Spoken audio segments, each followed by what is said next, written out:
여호와께서 건지시리라, 여호와께서 건지시리라, 이런 내용입니다. 우리가 살다 보면 항상 삶의 위기가 다가오죠.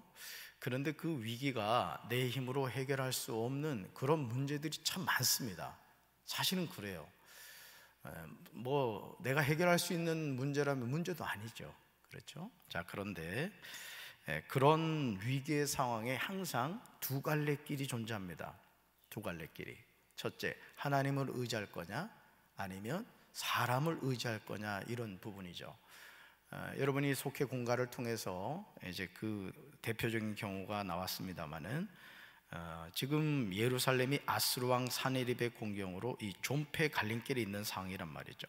그러니까 지도자들이 어디와 동맹해야 된다? 애국과 동맹해야 된다.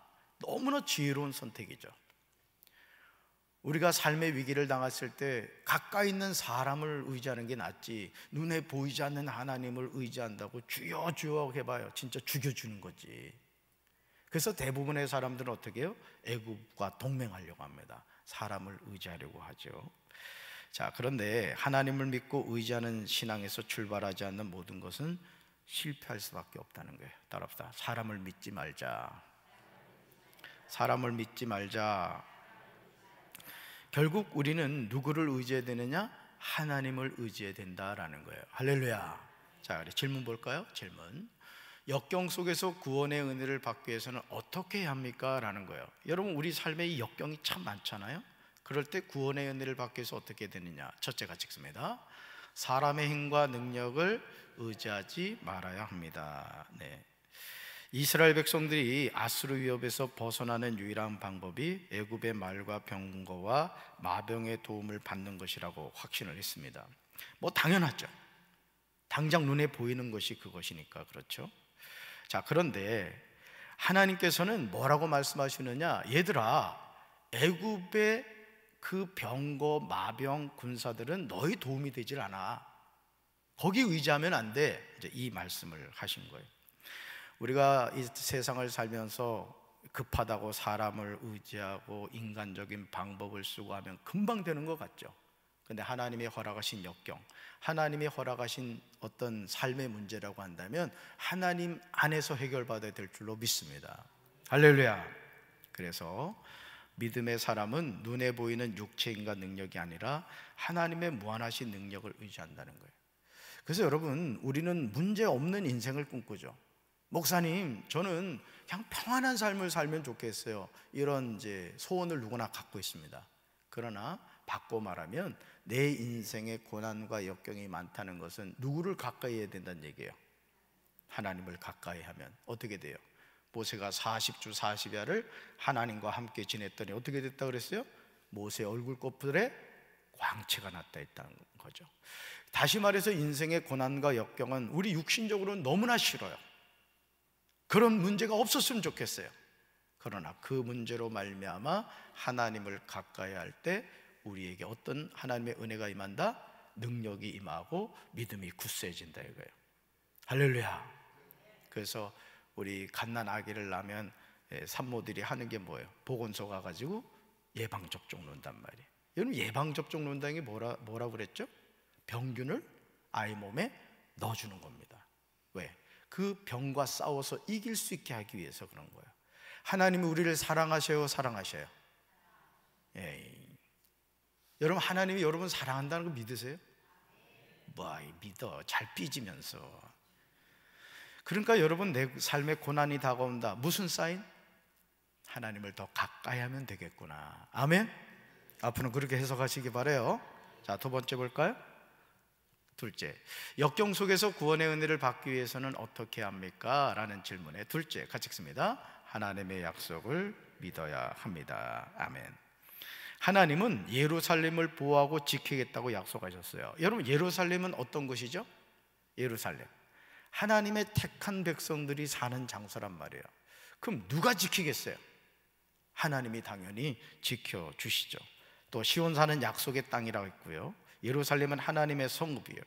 자, 그래서 하나님이 이 예루살렘을 지키겠다고 분명히 약속하셨는데 이스라엘 백성 눈에는 그게 보여요, 안 보여요? 보이지 않는단 말이에요. 오늘 우리가 왜 삶의 문제가 다가올 때 자꾸 당황하게 되느냐? 문제가 자꾸 커 보이는 거예요. 문제가. 여러분, 다윗이 골리앗과 싸움에서 만약 그 골리앗의 그 등치, 야, 그 들고 있는 무기를 봤다 그러면 아마 그냥 오줌 싸고는 도망갔을 거예요. 근데 다윗은 뭘 봤죠? 골리앗을 봤어요? 하나님을 봤어요? 너무 대답은 천연덕스럽게 잘해. 그런데 우리 삶에 골리앗 같은 문제가 다가올 때 여러분, 골리앗이 보여요? 하나님이 보여요? 저도 그래요. 저도 여러분만의 문제가 아니라고. 그렇기 때문에 우리 스스로가 자꾸 우리 자신의 믿음을 굳게 해야 돼요. 따릅시다. 문제가 아니라 하나님을 바라보고, 골리앗이 아니고 하나님 바라보면 된다. 아멘. 그래서 믿음의 사람은 위기의 순간에 하나님만 바라보고 하나님만 의지하는 거예요. 오늘도 우리도 마찬가지예요. 그러니까 자기 자신을 바라보지 말라는 거예요. 아멘. 누구만 바라보고 누구만 의지한다? 이걸 뭐라 한다? 믿음이라는 거예요. 믿음. 아멘. 그렇습니다. 그래서 우리 하나님이 내 생명을 보호하고 건지시고 구원하신다는 약속을 굳건히 믿어야 돼요. 믿습니까? 오늘도 하나님은 그렇게 역사하신 줄로 믿습니다. 그래가지고 이제 간증입니다. 간증. 어떤 책에서 읽었던 내용인데, 어느 선교사님이 이제 선교지를 다니면서 이렇게 복음을 전하시는 분이에요. 그래서 아주 외진 데만 골라 다니는 분이에요. 오토바이를 타고 다니는 분인데, 그 어느 선교지를 갔더니 이 사람들이 깜짝 놀래더래요. 아니, 선교사님 어떻게 여기를 오셨습니까? 그렇게 얘기를 하더래요. 그래서 아니, 어떻게 오긴 어떻게 해요? 길로 왔죠. 그랬더니 그 현지인들이 그러더래. 다리가 거기 있었는데 다리가 물에 떠내려갔다는 거야. 이 정도면 소름이 돋아야 되는데. 아멘이십니까? 아멘 못하는구나. 그러니까 선교지 현장에 갔는데 그 현장에 있던 사람들이 깜짝 놀라더라는 거예요. 아니, 선교사님 다리가 지금 물에 떠내려가는데 어떻게 왔냐는 거야. 그랬더니 선교사님이 천연덕스럽게 그러더래. 다리로 건너왔지요. 그러더래. 믿습니까? 이게 믿어져야 됩니다. 그러니까 오늘도 하나님의 일하심에 우리가 열정을 가지고 순종하잖아요. 그럼 하나님은 없는 다리도 만드시는 거야. 믿습니까? 이런 믿음 갖게 되길 주님의 이름으로 축원합니다. 자, 셋째 볼까요? 역경 속에서 구원의 은혜를 받기 위해서는 어떻게 해야 됩니까? 라는 거예요. 셋째, 같이 읽습니다. 죄를 회개해야 합니다. 아주 중요한 부분이에요. 모든 부흥, 모든 삶의 변화, 모든 역사는 바로 이 회개에서 나타납니다. 여러분, 예수님이 육신을 입고 이 땅에 오셔서 공생을 시작하면서 첫 번째 외치신 복음이 뭐죠? 회개하라, 천국이 가까이 왔는. 평생 잊지 말아야 돼요. 우리 날마다 회개해야 돼요. 아멘이십니까? 그래서 요한한 피조물과 연약한 인생을 의지하는 것이 하나님을 믿지 않는 불신앙이라는 거예요. 그래서 남편이 먼저 떠나도, 믿었던 아내가 먼저 떠나고, 자식이 먼저 떠나고, 잘 키워놓으면 효도할 줄 알았는데 효도도 안 하고 말이야. 지 마누라밖에 모른다고 낙심할 이유가 없다라는 거예요. 우리는 오직 누구만 바라보면 돼? 하나님만 바라보면 돼. 할렐루야. 자, 그래서 믿음의 사람에게는 이 회개가 필요합니다. 그래서 여러분이 이 하나님을 가까이 할 때 나타나는 현상 가운데 하나가 뭐냐면 죄에 민감하게 됩니다. 여러분들은 우리가 이 코로나19를 경험하면서 뭘 알게 됐죠? 코로나19를 경험하면서 뭘 알게 됐어요? 눈에 뵈는 게 없는 게 무섭구나. 이거 무섭다는 걸 알게 됐잖아요. 아직도 마스크 하시는 분들은 코로나19로부터 자신을 지키겠다는 역사적 사명을 띠고 담임 목사가 마스크 벗으셔도 됩니다라는 그 말에 이건 잘하시는 거야. 또 여러분 스스로 또 나름대로 또 배려라고 생각을 합니다. 자, 보세요. 코로나19 눈에 안 보이죠? 그렇지만 전 세계를 강타했습니다. 오늘 우리가 이 세상을 살면서 사실요, 눈에 보이지 않지만 분명히 존재하는 것들이 있다라는 거예요. 그 중에 하나가 뭐냐? 죄의 문제입니다. 죄의 문제. 여러분, 죄라는 것이 죄로 보이면 다행이죠. 근데 많은 경우에 있어서 죄가 너무너무 근사하게 포장되어 있다는 거예요. 그래서 결국은 죄를 짓게 되죠. 자, 우리가 하나님을 가까이 하면 어떻게 된다? 죄에 민감해집니다. 우리에게 코로나19 경험하면서 야, 이 공기 중에 바이러스가 막 다니는구나, 이걸 누구나 다 알게 됐단 말이에요. 태중에 있는 아기부터 알게 됐단 말이죠. 죄도 마찬가지다라는 것이죠. 그래서 진정한 회개는 뭐냐? 하나님께로 돌아와서 다시 약속의 말씀을 믿고 따르는 거예요. 여러분, 회개라고 해서 그냥 뭐 울며 불며 이게 아닙니다. 회개, 바른 회개는 뭐냐? 따릅시다. 말씀의 자리로, 하나님께로 돌아와야 합니다. 아멘. 어디로? 말씀의 자리로. 어디로? 하나님께로 돌아와야 된다. 이게 저와 여러분이 사는 길이에요. 믿습니까?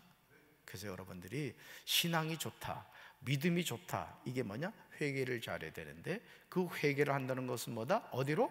말씀의 자리로. 어디로? 하나님께로 돌아온 것이다 라는 거예요.